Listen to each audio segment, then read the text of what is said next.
Welcome to the show today. Today we're going to be talking about fitness as an anti-aging weapon. We have Miss Susan. She's a 60-year-old online strengthening coach, co-coach, and Syatt Fitness Inner Circle. She just published a book called Fit at Any Age. It's never too late. Miss Susan, welcome to the show today. Thank you. Thanks for having me. And just a point of correction, I am 60 years old, not 50. Oh, okay. I looked at the face and just said 50. I didn't pay attention to Hey, the. I will take that any day of the week. But yeah, there's some days I feel every bit of that 10 years. So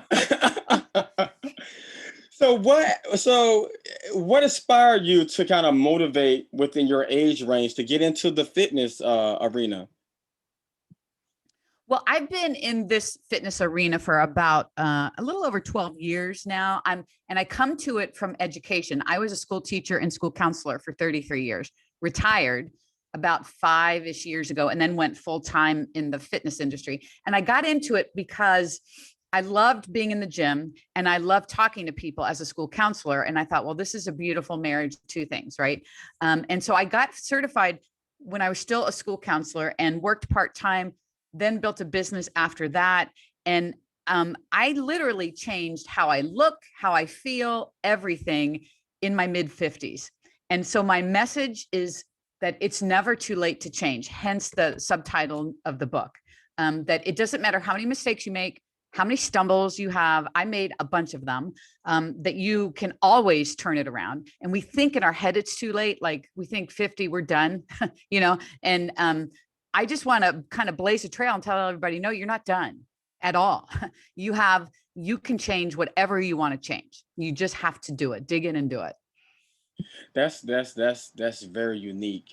Just definitely start that age. I was talking to a young lady that was on the podcast that does fitness in the LA area, but she comes from a background of track and field, and that's kind of how she got into the fitness arena and being a personal trainer. Mhm. Um, what motivates you to continue on with your journey in fitness? What's your biggest motivation behind what you do now, other than the age component? Well, just because of how I've changed everything via my nutrition and my training and how much better I feel. And my motivation for myself is to be able to do this until the day I drop dead. So I have functional living as I get older. I don't want to be that 80-year-old that can't get up from a chair or that can't play with grandkids or can't turn a knob on a doorknob. I don't want to be that person. And I lived through that with my parents. And I just don't want to be that person. And there's no reason to be that person. Like we know so much more than our parents' generation did. And so there's no reason to be like that. And I am bound and determined to do everything in my power to not be like that and blaze the trail for others. Because I feel like everyone's younger than me. Like everyone on the planet is younger than me. And I know that's not true. I know it, but I never find anybody that's older. so so I feel like, okay, I'm out in front. And I often say that saying, I'm so far out in front, or I'm so far out in front, like I think I'm behind or something, because there's no one around me. And especially in the fitness industry. I mean, most everybody's in their 20s and 30s, right? And This is some in true. their 40s, and there's some in their 50s, but there are not a lot of contemporaries for me in the fitness industry at 60 plus. This is true. So this the, I guess, the motivation of the aspiration for you to write the book, Fit at Any Age? Yeah, I wrote the book for two reasons. One Mhm. is to show everyone that I made a ton of mistakes. This book is a fitness memoir of literally all the mistakes I made through decades, thinking I was doing everything right. Like talking about how I went on Jenny Craig, and for those of you that don't know, it's a meal plan service, right? I did that. I did Slim Fast. I did these crazy appetite suppressant chocolate squares. I tried a bunch of crazy things. And I guess I want everyone to know that I did that too. Like the feedback I'm getting from this book is all these people are saying, yeah, I was nodding my head like, yeah, I did this. I did this too. And then the other reason why I wrote this book, not only to tell people that you're not alone, that I made mistakes too, but that you can change it. Like no matter how many mistakes you made, you can change it because I did. And I'm no one special. I just got my act surrounded myself with the right people, and it all clicked. And I've worked really hard for it. And I am happier. I am in the best shape of my life. I'm as strong as I've ever been in my life. And I continue to just keep going, and that's why I did it, because I want everyone to know it doesn't matter that you make mistakes. That doesn't mean you've screwed it up. It just means you get up, dust yourself off, and you keep going. That's cool. So when you have this book, you have all these great things in there. Do you see a difference in losing weight from when you was younger and as you got older? Do you see a difference in the how long it takes for you to kind of process or lose weight at this time? Yeah, for sure. I mean, as you get older, I mean, as women get older, especially, we have a lot of physiological changes that happen that can make it harder. But when we hit that wall that's now making it harder, often women quit because they think it's impossible, right? That's when they quit. And the thing is, the science of fat loss hasn't changed in decades. I mean, it has never changed. You eat less than your body needs and you'll lose weight. That has stayed the same forever and will continue to do that. So now the interesting thing is, okay, that number may change, like how many calories can we eat and all that. That may change because of where we are in life. It may not go as fast as it used to, and we may not be able to eat like we did in our 30s, because of the hormonal things that are going on, and our body wants to store a little bit more fat and things. But that doesn't mean you can't lose it. It just means you have to dig in and you have to keep after it and not give up when it gets tough, but you can do it. I mean, I'm living proof. There's a lot of people who are living proof that you can do it. This is true. So do you think that having a diet with your fitness is important to any age at all? Do you think that diet kind of helps balance out the fitness, or what kind of training you do when you're working out? The diet rules the roost. If you want to lose weight, diet's your priority. And I like to say it this way. If you have a car, we'll call it the fat loss car. The fat loss car has a driver and a passenger. The driver of the fat loss car is what gets you from point A to point B. You go nowhere without the driver of your car. The driver of the fat loss car is nutrition. I mean, you go nowhere without that in play. Training is the passenger for fat loss. It will help you.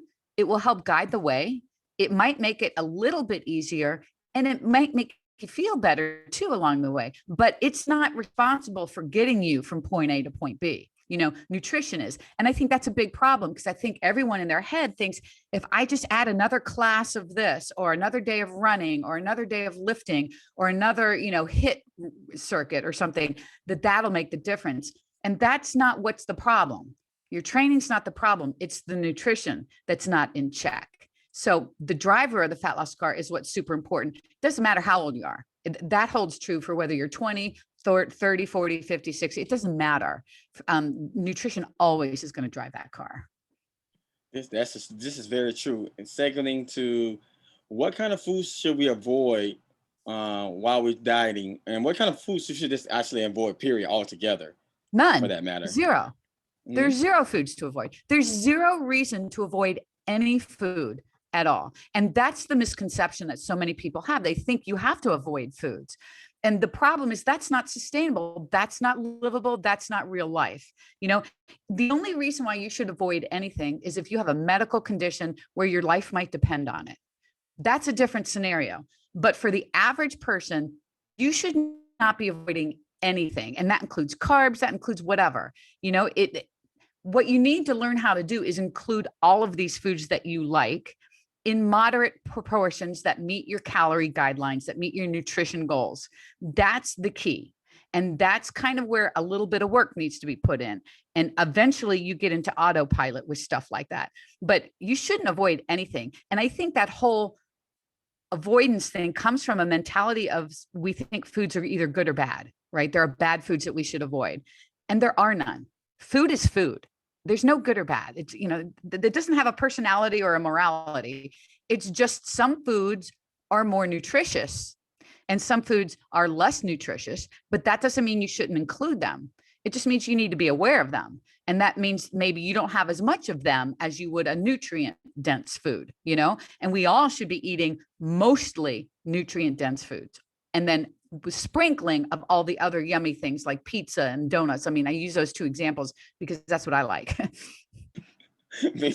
I can't get rid of those things. But so why do one consider fitness as a anti-aging weapon, and how does that work exactly?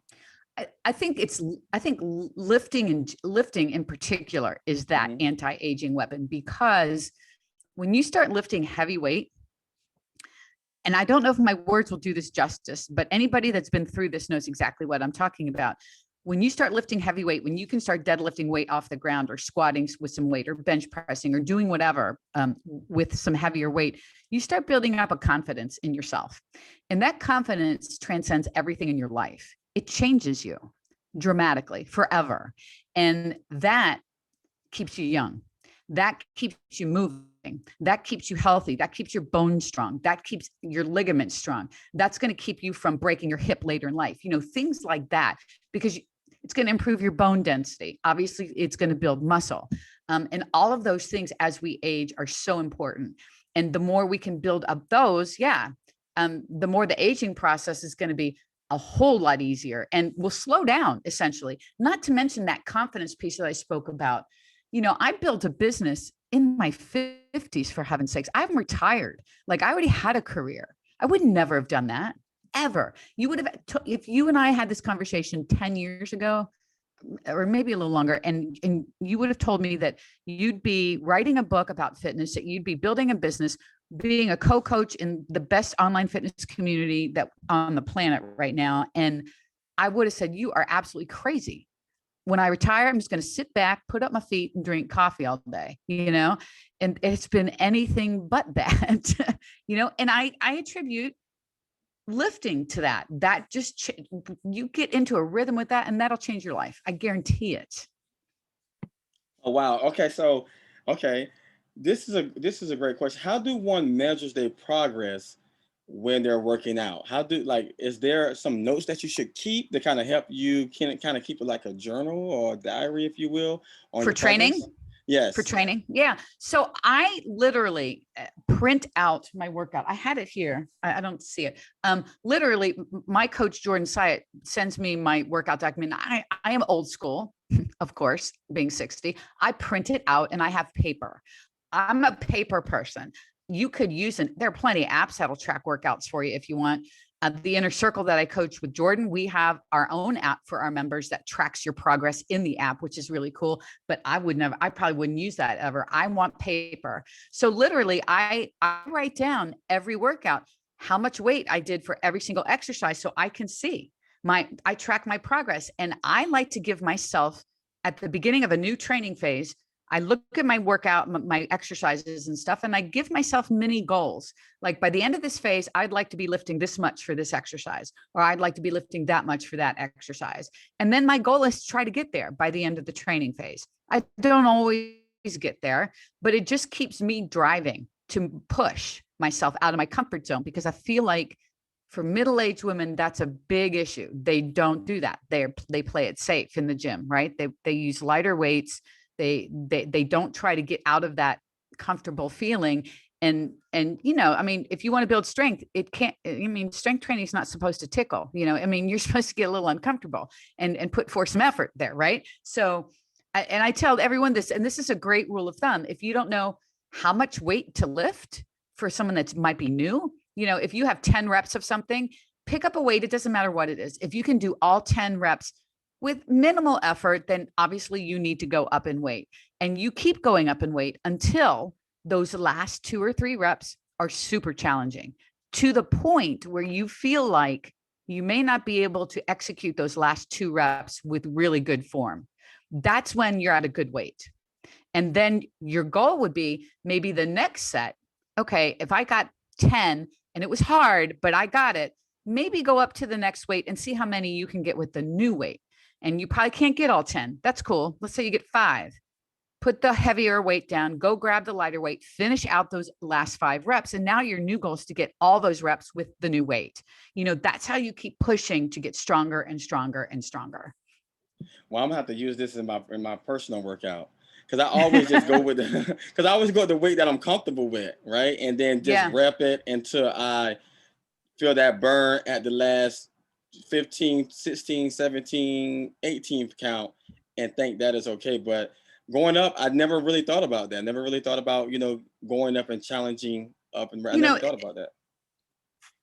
Feeling the burn, that's a different thing than building strength. Right. And chasing a feeling. I mean, there might be a time and place for that. For instance, my workouts have, my workout first starts with a big compound lift, like let's say a deadlift, right? And that's very few reps, maybe 4 or 5 at the most. And then all the exercises after that, the rep schemes change. I will go from maybe anywhere from 8 to 20 reps on some things, right?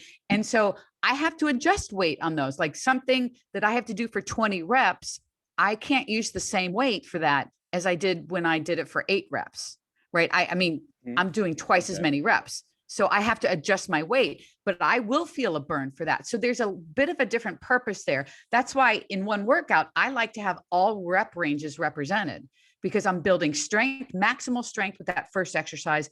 And then I'm trying to build some defined muscle on the other exercises. Okay. Okay. All right. That's definitely a note I'm going to take for myself. And hopefully the viewers and the listeners will definitely take a note for that. What message can you give to women that's being discouraged, especially when as they get older, losing weight and, trying to get back in shape? What message can you give to them to kind of motivate them, if you will? I would tell them a couple things. The first thing is do 2 simple things to get the ball rolling again. One thing is literally write down on a piece of paper, not in your app, on your phone, whatever, because we mindlessly type on that all day. On a piece of paper, write down everything you put in your mouth during the course of a day. You don't have to weigh it, measure it, nothing. Just write it down. I had 3 chips. I had a latte. I had whatever. Write it down. So you have an awareness of just what you're putting in your mouth every day. Because we always think, I'm not eating that much, until you actually see it on paper. And then you're like, oh my God. And when you start doing that, you start making different decisions, right? Just from seeing it. It's just being aware. That's the first thing. Super easy to do. Pencil, paper, that's all you need. The second thing is start walking. Make that a non-negotiable every single day. And maybe it's 20 degrees out, like it's like it is right now in DC or something. Okay, you don't have to walk outside if you don't want to. Walk around in your house, go to the mall and walk, but move every day. Make that your non-negotiable, and minimum 5 minutes. And that 5 is probably going to turn to 10. It's going to turn to, it'll turn to more once you get going. Because once you start building that in as a habit, then you can start adding maybe every day. By the end of the day, I will have done 20 squats. Maybe every day by the end of the day, I will have done 20 push-ups with my hands on the wall because I'm not really ready for the floor yet, something like that. And then maybe the next week I'll do my push-ups with my hands on the kitchen counter because I've gotten a little stronger. That's how you build up a routine of working out again if you're not, quote, motivated. And regarding that, we've got to remember that we don't wait to be motivated. We can't sit back and wait for that. That's not how motivation works. You have to create it. And the only way you're going to create motivation is by taking action. That's it. So you have to take action, especially when you don't want to. And it's those days when you do something that you know you need to do, but you don't want to do it. It's those days that you're going to start getting you motivated, because you keep doing that. You're going to start seeing results. You're going to start feeling better, and that's going to keep you going. So I think that's super important to stress. Oh, wow. That's really great advice. Tell us, how can we find the book? And how can we find you to kind of learn more about you? Sure. The book is on Amazon. It's in Kindle or normal book. Like, there it is. So Amazon everywhere. And I am on social media as Susan Niebergall Fitness everywhere. Instagram is my primary social media outlet, but I'm on Facebook as well. I have an extensive YouTube channel with lots of videos on mindset and how-to for middle-aged people. You'll find me there. I have a podcast called the Strong and Lean at Any Age podcast. I bring in people to talk about, middle-aged fitness and that kind of thing. So I'm everywhere as Susan Niebergall Fitness. Awesome. I really enjoyed having you today. Wealth of knowledge, and I learned something myself as well. Yeah. Good. Thank you for having me. Thank you for joining us next time on IBS.